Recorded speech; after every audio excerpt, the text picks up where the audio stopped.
you a musician interested in improving your performance? Welcome to Notes on Jazz. I'm your host, Keith Davis.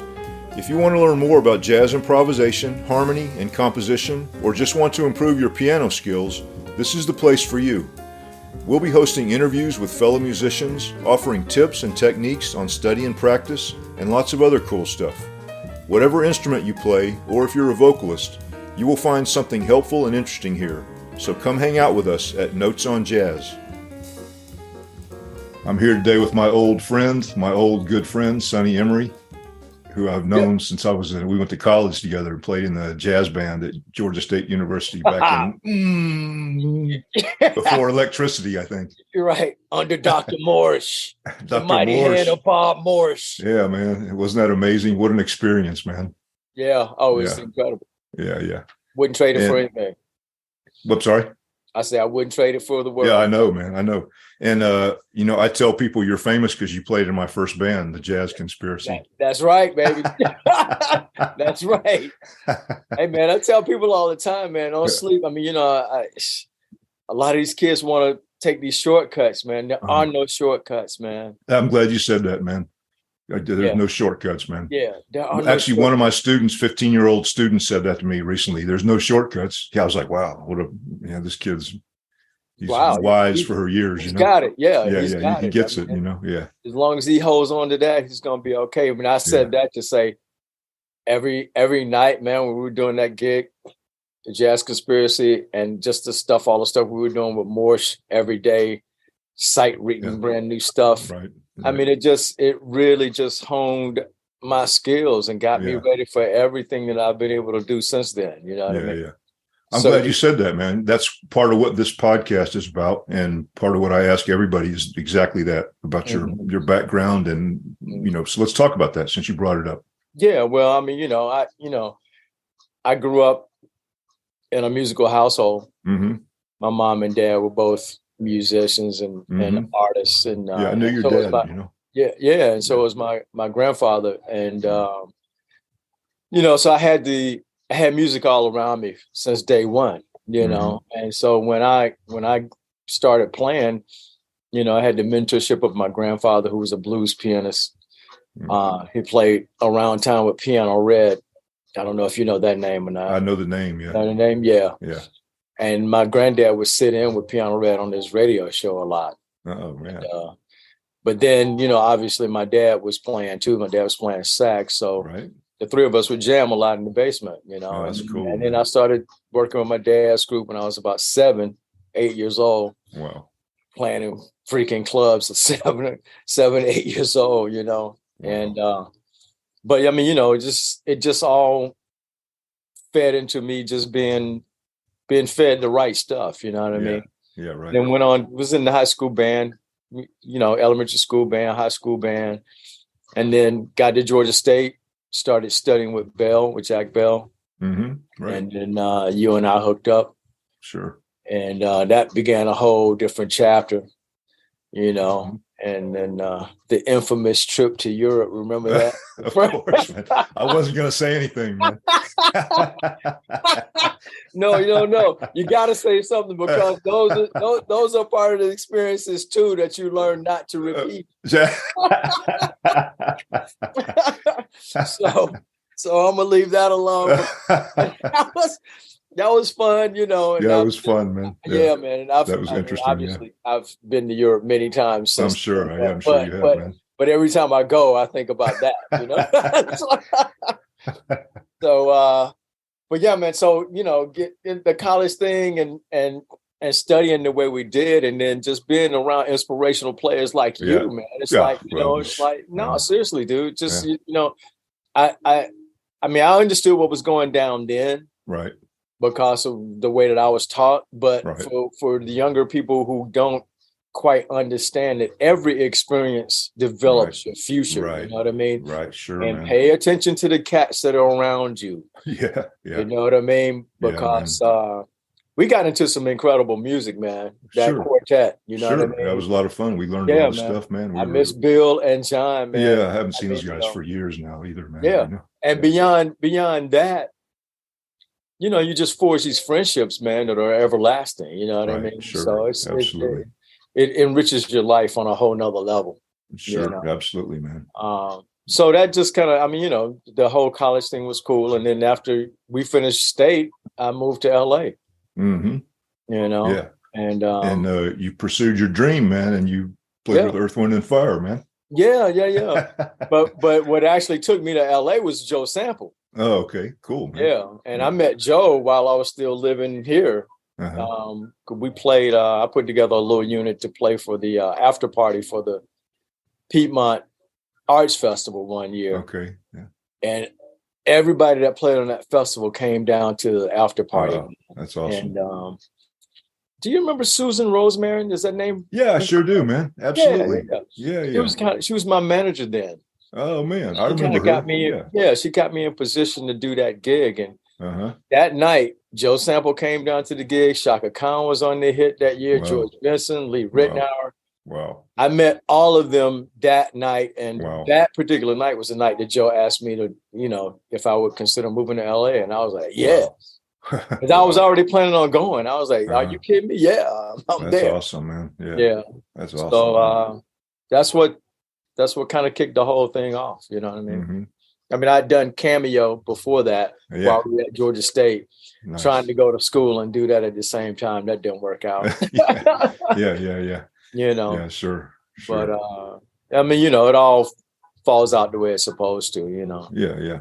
And the rest is history, man. Is once it got going, I'm just so grateful that God decided to, just bless me the way He has. I've had some great gigs, man. Yeah. Tell us about some of that, man. Tell us about some of your experience. Well, let's see. I think the very first one that was the most, well, not the most poignant, one of the ones was being with Cameo this is when I learned how important it was for me to stay in shape as a drummer. Mm-hmm. Do you remember Larry? Larry. The grad assistant that used to work with Morsh, little short black dude that used to work with us in the jazz band. Man, you remember Larry? I don't remember, man. It might come to me if I. Yeah. Anyway, he used to run every day. Oh yeah. And I used to see him run. I was picking his brain. He was like, yeah, man, you need to get into this because you're going to be playing drums. You need to blah, blah, blah, blah. So I was always a swimmer growing up. So all of this is going to lead me to where I'm going with the Cameo thing. So I got the gig with Cameo. We're in Denver. Okay. And Cameo's high energy gig, man. You know what I mean? Mm-hmm. So in the middle of the gig, dude, I'm sucking because I hadn't really committed to my workout regime like I needed to. Mm-hmm. I'm like sucking wind because of the altitude, right? Yeah, sure, man. And I'm about to die, man. And I keep asking the tech for water. I'm going, water, water. So all of a sudden, Larry Blackman looks back and he sees me asking for water. He comes back to the riser. And he points at me and points at the tech and goes, no more freaking water for him. Get out of here. And dude, it taught me a valuable lesson. I just had to suck it up. You know what I mean? Yeah, right. And I mean, I've had a lot of great experiences, man. And then from there went to So before you go farther, talk about that some more, man. So about staying in shape. This is very important. Yeah. So that kind of like, drove the point home to me that I needed to really stay in shape. Yeah, absolutely, man. And because I love playing so much and the way I play, I play with a lot of passion. I just love it. You know what I mean? When I'm ready to dig in, I want to be able to dig in and I want to be able to get out of the, pull out an instrument when I need to.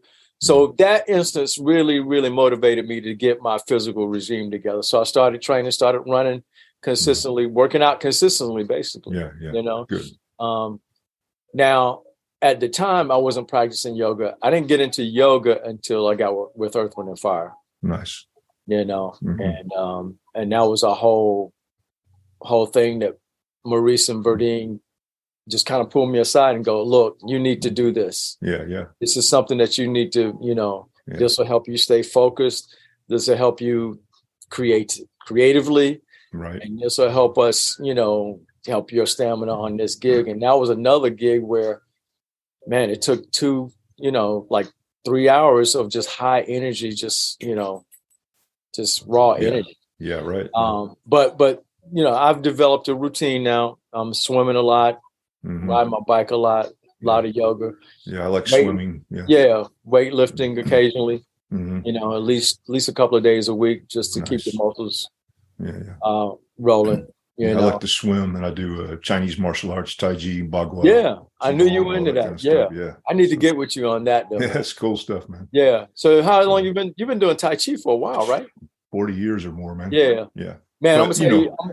And it's great stuff, but I still feel like you need something like swimming. And, I love to swim, and I walk a lot, but I love swimming. My pool, you know what? This is just side note, man. Somebody broke into our YMCA, the outdoor pool, and ruined the bubble that covers the outdoor pool for the wintertime.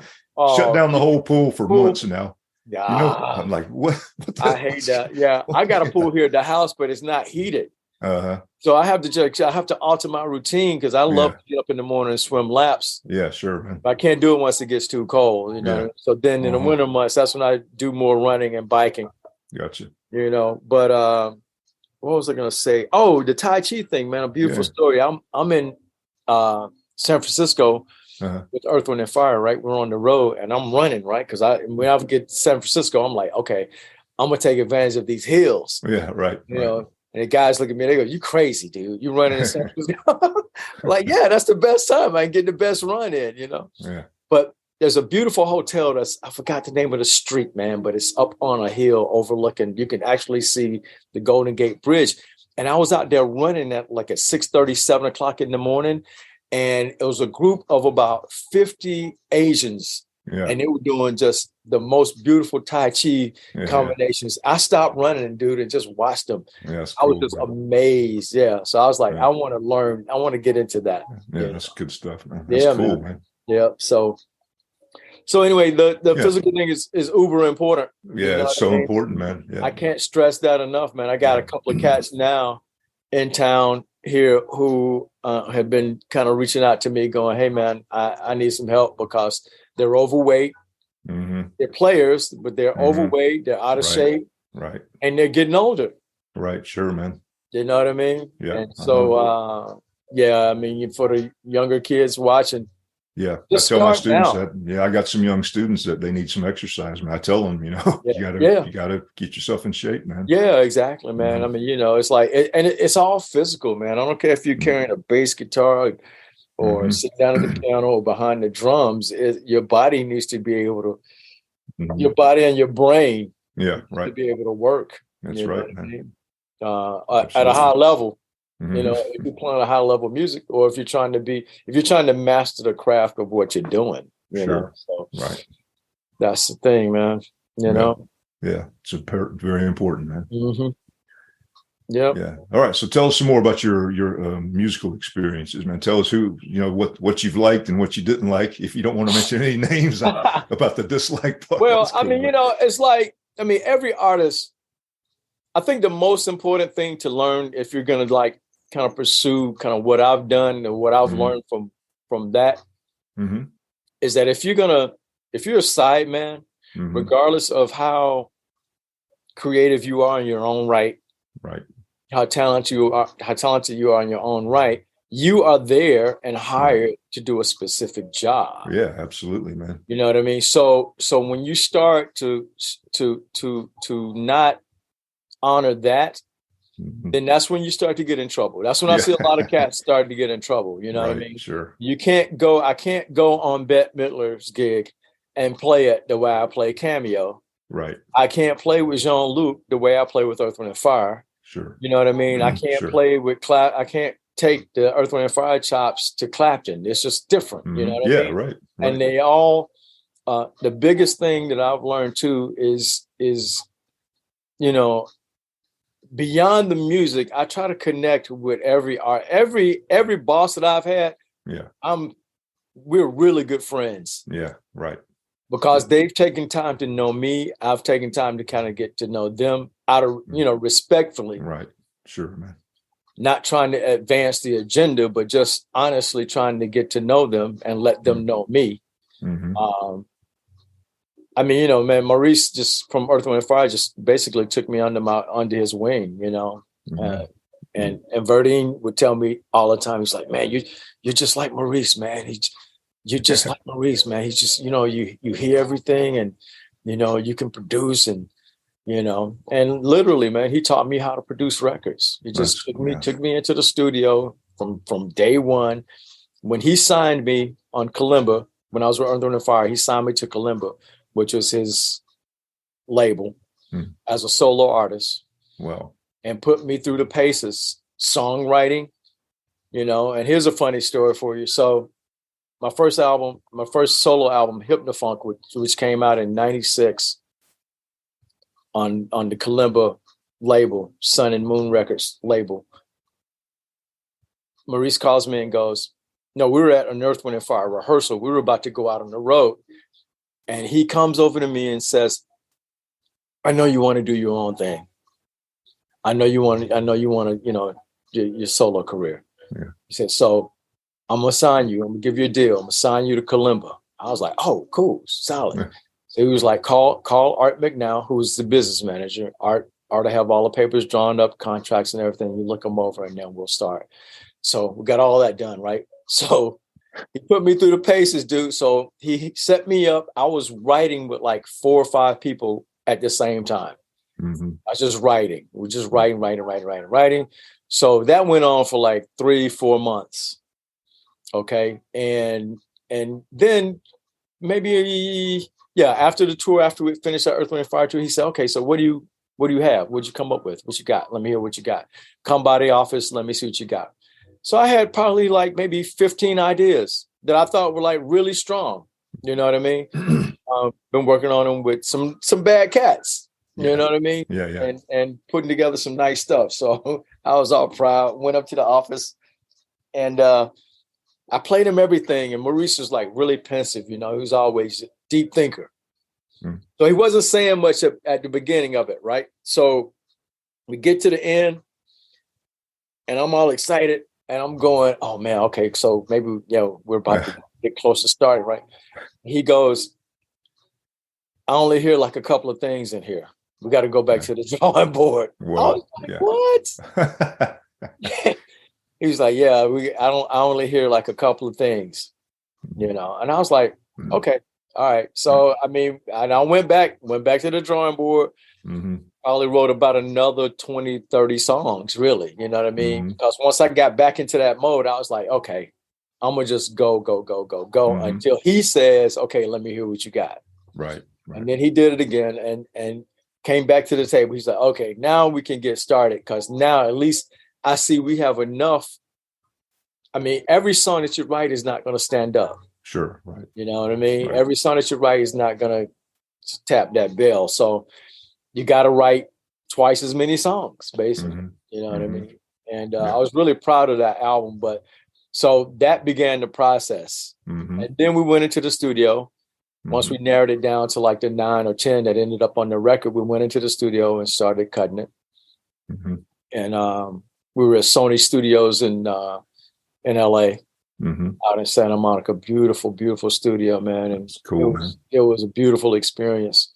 Yeah. And different rhythm sections that I put together from cast in LA. Lenny Castro was on it. Do you know this cat, Larry Cohn? Do you know Larry? You know the name Larry? No, I don't think so. No. Larry's a great keyboardist, man. He played with Bette Midler for me for years. He was a second keyboardist because Bobby Lau was the main guy. Oh, yeah. Wow. Yeah. And Bobby and Larry were a team. But Larry and I connected. And Larry and I, actually, we wrote the title track, Hypnophone. He wrote that with me. So, but he, I put together few different rhythm sections from cats that I met after, having been in LA, and we went in and cut it, man, and it came out great. It's a great record. I'm disappointed that it didn't come out here in America. I'm about to re-release it though at some point, because it was slated for a Japanese release only. I want to hear it. I haven't heard it. I want to hear it. Yeah. I'll send it to you. Yeah, cool. Yeah, so tell me, since we're talking about this, tell me about your writing process. Yeah. How did you develop? How do you go about it, and how did you develop it? Yeah. Okay. Well, not surprisingly, I hear grooves first. Yeah, right. I just hear, I have a feeling, about something that I hear. And then what I'll do is I'll map it out. Like I'm sitting in the studio right now. I don't know if you can see behind me. Yeah, I see keyboards. I got, well, this is old as the hills right here, but I love it. This is my Roland PC, the 200. It's just a little MIDI controller. Okay. And then my MPC 60 is here, which I travel with it. But over here is my montage, okay, which I love. Okay. So what I'll do is I'll start all of my ideas over here, just with, and I have a motif as well, so a rack mount. So generally, I'll map it out if I have an idea. I mean, you know, as well as I know, Keith, just compositionally, it's just like, you know, sometimes it'll come all at one time and sometimes it won't.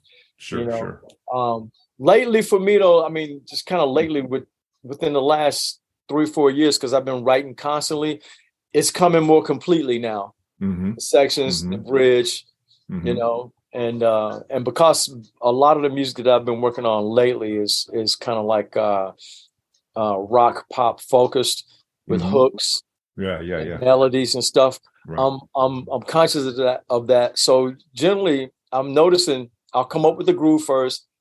I'll put it down over here. I'll generally program the drums first, or something, or percussion loop or program or something just to play to keys, and then I'll just put it in to save it. Put the sections down. Then I'll go back, and once that's feeling good to me, I'll dump it into Pro Tools. I'll go ahead and track it, put it in the Pro Tools, and then I'll go and I'll lay drums. Nice. And I'll lay drums. And generally, if I have an idea what the song is going to be in my head, I can kind of cut it knowing the song, just singing the song to myself in my head as I'm tracking the drums. So if I know that I want like a kick on the end of 3 and the fourth bar of the bridge, I'll go ahead and put it there. Right. You know what I mean? And then we just come back and overdub on top of that. So, I mean, that kind of is the process. And then once I get the drums down, then I just start adding the cats bass. I've been playing a lot of synth bass. I've been playing a lot of keyboards lately. You'll be proud of me. Yeah, man. Actually, you know, I was just thinking, man, I want to come down. I'd love to come down and spend a couple of days with you in your studio and just hang out and do. Shit, let's write, man. Yeah, let's do it. That'd be great, man. I'd love to do that, man. Yeah, we'll do it. We'll do it. Like I said, man, I'm at the end of this project, so we'll get that done. You know. And when that's basically the process for me. And then, I mean, at that point, once I'm kind of satisfied with how the song is going, you know, then I really start paying attention to the colors. How am I going to color it, production wise, orchestration wise? You know, I mean, where are we going with this? You know what I mean? Everything nowadays, man, has been so categorized. You know, I kind of hate it. Music just used to be music. Great music just used to be great music. It weren't all these categories about, you know what I mean? And so I think it's kind of always been there, but I think it's getting more and more like that. Everything's divided up into genres and subgenres. Well, I think what it is for me is the strictness of what that is. Yeah. You know what I mean? It's like it's always been okay. So there's jazz, there's pop, there's rock, there's funk, there's this, that, but now it's like, okay, not only do you have jazz, you got smooth jazz. You got 14 kinds of jazz. Or Exactly. Sure, man. I know. Yeah, exactly. So, and to me, it just kind of like, it really like handcuffs the creator. Yeah. It handcuffs, because you're so, I mean, like if you're trying to like get on, like I did a project 2 years ago, which is it's entitled Soul Ascension. That's on the internet right now. You go out to Apple Music and check that out. Okay. And it was geared for smooth jazz. It was geared for a smooth instrumental record. I did a lot of writing on it. But I had to say, okay, let's not take these songs too far out. You know what I mean? Right. I didn't play any solos. Yeah. As a drummer, I didn't do any soloing. Right. They just don't want to hear that on radio. Yeah, sure. You know what I mean? Then I had to cut down the songs. I mean, you know, some of the songs a couple of them turned out to be about 7 minutes long, 6-7 minutes long. Then I had to edit, and I had to do a radio version. Yeah. Right, exactly. You know, so it just, you know, after a while, it just really starts to handcuff the creator. You know what I mean? Yeah, and I'm not a big fan of that, because we grew up where it was just play, man. Play music. Yeah, sure. Yeah, just play, right, sure. Which brings me to another great gig that I had that I loved. which stretched me beyond belief, was playing with Bruce Hornsby. I knew you were going to say that, man. Yeah. Yeah. Because I saw a video of you guys playing together, and I know it was improvisational. And dude, that's a pop gig with jazz sensibilities. Mm-hmm. Mm-hmm. You know how when we play, when you and I play, sure. we're playing a tune, we're communicating constantly, right? Sure, right. I mean, and Bruce is from that school. Right, sure. We'll be playing a pop song, but if he decides, he may go into Tempest Fugit at any point, you know what I mean? Yeah. Or whatever other song that he hears in his head. Right. You just got to be ready to make that shift. So once I got, back into that saddle, I was like, oh man, this is just like playing, what I do with the guys back at home, man. It's, sure. But he's a great cat, man. Great boss. Yeah. I love Bruce, man. Hell of a musician, boy. Yeah, he's a great musician. He really is. Yeah, and funny as all get out. He's a big freaking kid, man. He just loves to play around. He enjoys life. Yeah. That's great, man. I love him. Yeah. So he really stretched me, and getting his gig came at a great time in my career because I had done Earth, Wind and Fire, I had done Maze, I had done Cameo. So I was in this thing of commercialism, which actually kind of puts you in a little bit of a box. Yeah, sure. Yeah. You know what I mean? So I had to get for me, I went from being a jazz, a kid who could play jazz, right, into that commercial world. I mean, I studied the funk and R&B and stuff, and I could play that. But I'm a jazzer. I mean, I grew up playing jazz, and my dad. Yeah, sure. You know what I mean? Yeah, so I'm used to stretching. So I had to get back used to that once I got with Bruce. I had to go, okay, let the structure go, man. Forget it. Cross the bar line. Don't worry about it. Right, cross the bar line several times. Sure. You know what I mean? Just have fun with it. So it's just a mentality that I had to get back to. Yeah, it's cool, man. That sounds great. So you getting a chance to play any jazz nowadays? I mean, do you play any jazz gigs or? Not really. Not really. Last time I saw you, you were up here. You were playing with that organ player, Is it Ike Stubblefield? Ike Stubblefield, yeah. That was cool, man. Soul, man. Yeah, it was really cool, man. I had never heard him before, man. That was really cool. That really opened my eyes, man. Yeah. Ike he was a bad boy, man. I really enjoyed playing with him too, and that's the other thing about stretching, and having that much space with the organist. Yeah, he's kicking bass and playing, so it's just two guys, two minds. Right. You know what I mean? Right. So I had a whole lot of space. Well, you saw. Yeah, so that was great.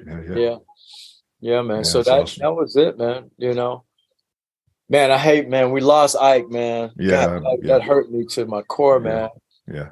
Yeah. But I mean, like every circumstance, every time, man. I remember seeing him haul that freaking organ up steps by himself. Jeez, man. Organ, dude. Yeah, that's heavy lifting, man. Yeah, you know what I mean. Yeah, that's man shit. You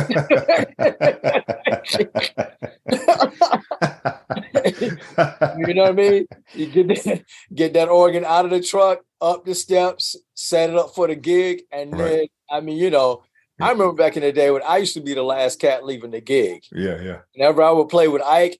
He would be the last. I would have all the drums broken down and packed up in the car, and he would have to deal with that organ. Right. Well, yeah. That's commitment, man. Yeah, exactly. Exactly, man. Yeah. Yep. So. Yeah. Beautiful. So what else, man? What else would you like to talk? Tell me about your current projects. What's the project that you're working on right now? Yeah, the name of this. I don't have a name for the actual project yet. The name of the band is The Seventh Time. Okay. And what's that about? It's biblically based. Okay. Elijah was praying for rain, and he sent Ahab, his right-hand man, out to see if it was going to be raining. And every time Ahab would go out, nothing. Nothing. On the seventh time, the Lord answered his prayer. Ahab saw a small little cloud forming off in the distance. Huh. He came back and told Elijah. And Elijah was like, hurry, get out of here. It's going to be a major, major, major storm. And sure enough, storm came in. Huh. So on the 7th time, bro. Right. So is this your 7th project? Is that what you're trying to tell me? No, I didn't even think about it like that. Let me see. No, because I haven't, maybe. Yeah. I think I've done more than 7. I'm sure you have, man. Yeah. And that's a whole nother thing, man. It's like doing these projects, man. When you start doing albums, multiple songs for concise, project, that's a lot of work. Man, no kidding. Yeah. Yeah, that's a lot of work. That's a lot of work, man. To see it through from beginning to end. Yeah. And so, but I mean, I love the process, dude. Yeah. You know what I mean? I really love the process. So yeah, sure. If that's the worst it gets for me, I'm okay, because I'll be damned if I go punch somebody's clock at 9. Yeah. And leave at 5 to do the same thing every day. You know what I mean? I know. I mean, and a lot of people, they enjoy that, and that's cool. Yeah. You know what I mean? I'm just a believer of everybody's passion lies in a different place. So you just have to find out where your passion lies and then attack it. Yeah. So the new project is called The 7th Time. And the band consists of myself, Sam Sims, who played bass, great songwriter. And Sam, a little background on Sam. Sam played bass with me. Well, he went to Morehouse. We played in a band here in Atlanta called Magic Dream. And then we both moved to LA. He was my roommate in LA. Well, we were roommates here. And we played Cafe 290 together. You remember that band? Right. I don't remember the band. Northside. No, I don't remember. I mean, I know Cafe 290. I spent many nights in Cafe 290. Yeah, we played Cafe 290 a lot. Yeah. It was myself, Keith Rawls, Jess Rosen, and Sam Sims. Quartet. Yeah. I know all those names. I just don't know if I know them all. Yeah, we were doing all just contemporary fusion stuff, Yellow Jackets, and all that stuff. And that was cool. But anyway, we hooked up and we roomed here in Atlanta. Like the year after I graduated from state, I got an apartment in town. He was my roommate. And then I moved to LA. And then he came to LA right behind me. We roomed in LA. Yeah. And then I was working on my stuff in LA. He was working on stuff. But anyway, he ended up getting the gig. We did Paul Abdul together. He's done Bette Midler with me. He's toured with Michael Jackson and Janet Jackson. Wow. Yeah. So he's a hell of a cat, man. Yeah, that's great. So he's my partner in the band, and then my son Nicholas is in the mix too. Oh, cool, vocalist. That's cool, man. And this is new for me too, because it's not the first time that I've done it, but this time I'm gonna step all the way out as lead vocalist. Oh, cool, man. So if you come see the band live, it's gonna be another drummer who's gonna be my nephew, Justice. Awesome, man. Yeah. That's awesome, man. Yeah. So it's a rock. We're calling it rock soul because it's got a definite rock thing to it. You know what I mean? Yeah. Feels a lot like Mother's Finest. Okay. Kind of in that genre. Yeah. Or if we were to put a little more grease on the Chili Peppers, it has that thing too. You know what I mean? Yeah. Cool, man. That sounds great. Yeah. Can't wait. So that's slated for. I'm slating that for like the single will be out in June. And then we're going to do a big CD release party here in November. Yeah, cool. Yeah. Let me know. I'll come to that, man. Yeah. I will.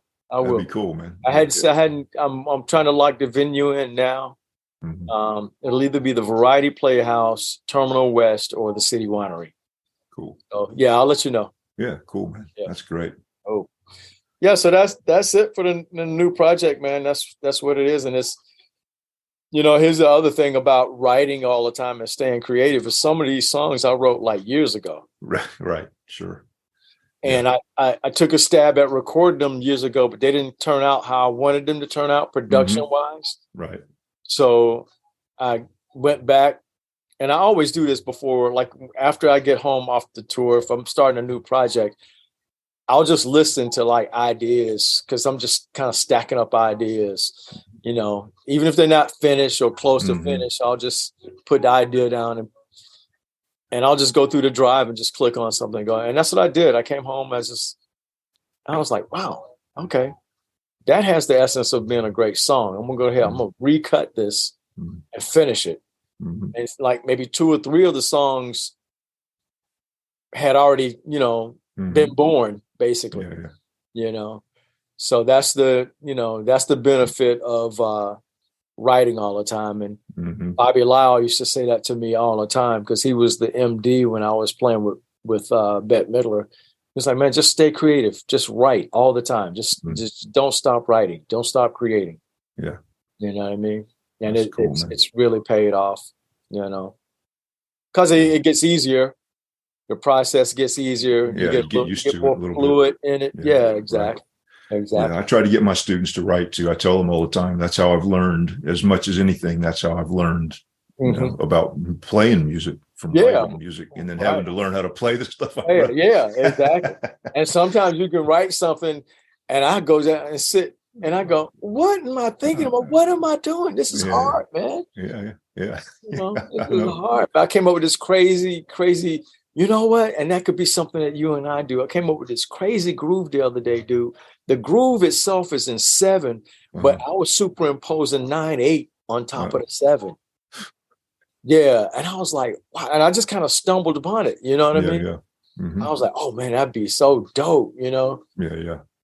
So that's something I struggle with a little is odd meter stuff, man. I still struggle with that, man. So that'd be a good thing to well, the answer for that, the answer for that is, and I did a lot of that while we were at State is just play it all the time. Yeah, exactly. Sure. Yeah.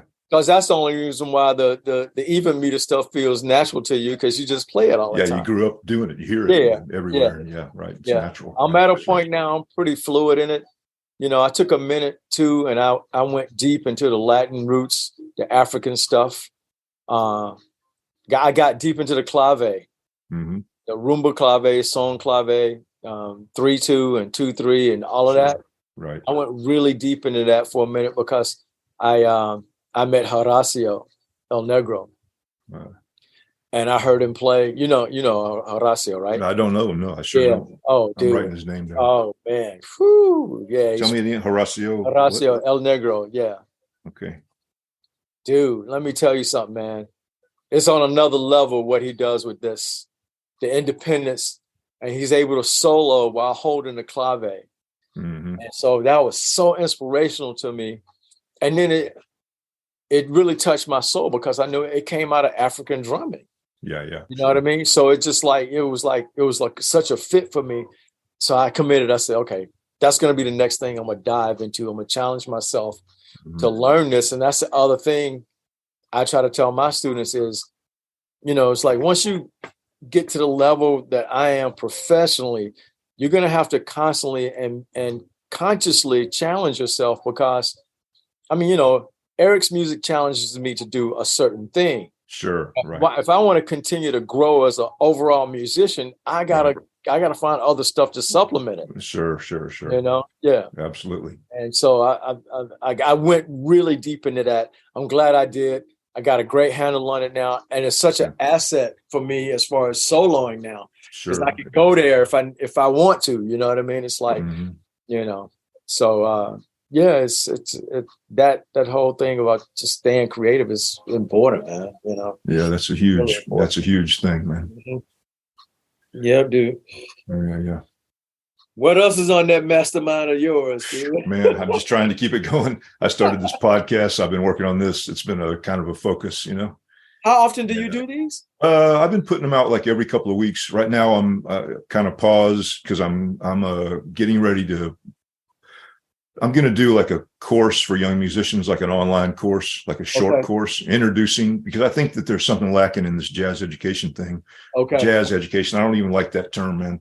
There's all these books and videos. There's all this stuff, but it doesn't start from the very beginning usually. Yeah, right. And I get these kids that come to me, and I teach a lot of kids that end up going to the Fine Arts Center here in our town. And I got 5 or 6 students that go there. And then I get students come to me that want to go there and getting prepared for it, Right. But they don't have any beginning idea about how this stuff starts, Yeah, right. And I think most of the jazz education material starts at least at a higher level, at least like an intermediate level. It doesn't start at the very beginning. You know what I mean? Yeah. And they're not getting that from their regular piano teacher or music teachers either. They're not being taught about how this stuff works. And that's sort of become a part of my mission, is to reach those people and say, well, okay, here's how to get started, Yeah. I mean, you're the guy to do that, man. It's something I've been working on for a long time and thinking about a lot for a long time, so besides playing and writing and besides those things, that's something else I've been really thinking about for a long time, like how do I do this, well, I mean, it's like, and that's the other part of it too for me, is just like, I did a drum camp, man, for like 2 or 3 years back, like 06, 07, and 08, before the market crashed. And it was good. I mean, we reached a lot of kids, but I was so gratified by seeing these kids develop. And now 2 or 3 of them, one of them is playing professionally. Well, my nephew Justice, he graduated from University of Miami. Nice. Yeah. As a music major. J-Rod, one of my other students, he was a mentor. I mean, I was his mentor. He came through my camp. He's out playing. He's crushing it. He's playing with Jeffrey Osborne and Alex Bouillon. Right. So to see them flourish is like, that's, because somebody did it for us. Yeah, right. Exactly. You know what I mean? We had guys that did it. And those are the guys that I hold near and dear, man. I talk to Jack Bell all the time. I'm like, man, thank you. Yeah. That's and I think about Morse, man. I think about how he used to just like beat our ass in rehearsal. And, I mean, you know what I mean? And just went out of his way to find us places to play, venues to play. I mean, he really worked hard at getting us out there to play. And went out of his way to make it hard for us. I mean, you remember how we used to sit there and just sight read stuff? Yeah. Some days we didn't do anything but just sight read charts. Yeah. Yeah. You know what I mean? Mm-hmm. And I think about that all the time. And then when I first moved to LA, man, and was like freelancing and doing sessions in LA, and I walk into the studio and then sit down and set up, and then the chart would come in.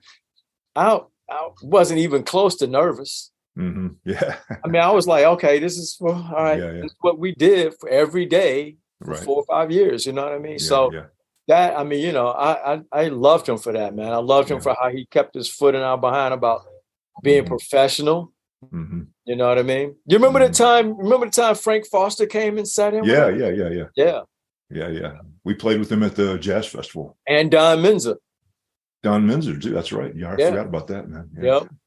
And thought about that for a long time. Yeah. Yeah, he brought Claire Fisher. I think Claire Fisher came, and he brought. And I met Claire on a date. Well, I ran back into him because I met him when he came. But I was on a record date in LA where he was the arranger. Oh, that's cool. He did the strings on it. Yeah. That's cool, man. And he happened to be there when we were tracking it. That's cool. I think it was for like the Lethal Weapon 2 soundtrack that I had done with Clapton and Sanborn. Wow. Yeah. Wow. So, I mean, this, all that stuff comes full circle, man. Yeah. You know what I mean? Yeah. So, like you're sitting there and you're going, why are we doing this? This is stupid. I'd rather be, doing blah, blah, blah, blah, blah. Well, you got to really think about that long term. You know what I mean? Sure. Right. That's something else I tell my students. Pay attention to every chance. Every opportunity. Yeah. Take advantage of it. Yeah, because there's something to be gleaned from every opportunity. And I tell my students that too. I say, look, you know what? You guys running around here, you want to know who's the baddest drummer, who's the fastest, who's the quickest, and all this. I said, the guy that doesn't turn you on, there's something about his playing that you can learn from. Mm-hmm. You can learn what not to do. Yeah. You know what I mean? Right. So it's like every opportunity presents itself for a reason. So you got to take full advantage of it. Yeah, man. That's right. Yeah. Yeah. So yeah, man. But you and I, we're gonna connect. Yeah, we need to get together, man. We need to do the Keith Davis, Sonny Emory project. that'd be fun. Serious. Man. I'm into it. Yeah, I'm into it. Serious, me too, man. Yeah. You said this summer, let's get together, man. Let's start talking about it and plan to get together this summer. Yeah. Okay. I'm gonna send you a couple of ideas. Yeah, please do, I'm man. gonna send you a couple of these odd meter things so you can start. Yeah, that'd be cool, man. You know what I do? I do try to work. You know what? I find it easier to do it. I mean, I'm not a drummer, but I got a drum set, and I'll sit and I'll play with my students. You know what I mean? Just so they get some kind of. I can give them a feel, even though I'm not a good drummer. I can play a feel for them. Well, you've always been good about that. I mean, you should tell me. You should. I mean, when we had the band. Yeah. You should give me a clear picture of kind of like where the feel of the song was going, That's good. That's good. You know what? I saw footage of Michael Brecker the other day that was beautiful, dude. He was trying to explain something about feel on the saxophone in his clinic, right? And he had a rhythm section playing with him, right? And then he said, "Okay, hold on, stop. I know what I'll do." Man, he went back to the drums, Jack. He sat down and played with the bass player and the piano player and just swinging his buns off. Yeah, yeah. You know what I mean? Yeah. He was just talking about the feel, you know what I mean? And he was like, it originates right here. Right. For him to be able to go sit behind the drums, that's why he feels the way he feels and he plays that horn. Right, right. You know what I mean? So it's all interconnected, you know? Yeah, sure. So that's great, man. Play more drums, Keith. Yeah, I love playing the drum. I mean, I'm not a good drummer, but I love to do it. And when I get a chance, maybe I'll take some lessons from you when I see you, man. Yeah. Oh, and vice versa. We can barter. I need to get tighter. Yeah. Cool, man. Yeah. Well, man, this has been great talking to you, man. It's just great. It's been too long, and I'd love to hope we get together and do something like we've been talking about for many years now. Yeah. No, we're gonna make it happen. And I want to come down just sometime when I got a day and you got a day, and I come hang out with you in your studio and see what you're doing, man. Well, man, you can stay here at the house, dude. We can hang out. I'll jump in your pool. I don't care how cold it is. Come on. Well, it'll be summertime, so it'll be ready. All I need is a couple of more weeks. The weather's been great. Yeah, I know. It's been crazy. A couple of more weeks, and it's going to be, because it was at 69 degrees the other day. Yeah. The pool water was 69. Oh, yeah. That's good enough for me. I need 71 degrees, and I'm in. Cool, buddy. Love you, man. Love you too, man. Thanks for doing this. It's beautiful to see you, and I hope to see you real soon. Okay, let me know when you drop this, when you release it. Yeah, I will. Okay. Absolutely. Right, yeah. Okay, stay in touch. Love you, man. Yeah, you too, man. All right. Bye. Thanks for checking out Notes on Jazz. If you want to communicate with me, I offer free consultations. Just check the podcast notes for a link. You can also find a link to my website for CDs, downloads, and videos. See you next time at Notes on Jazz.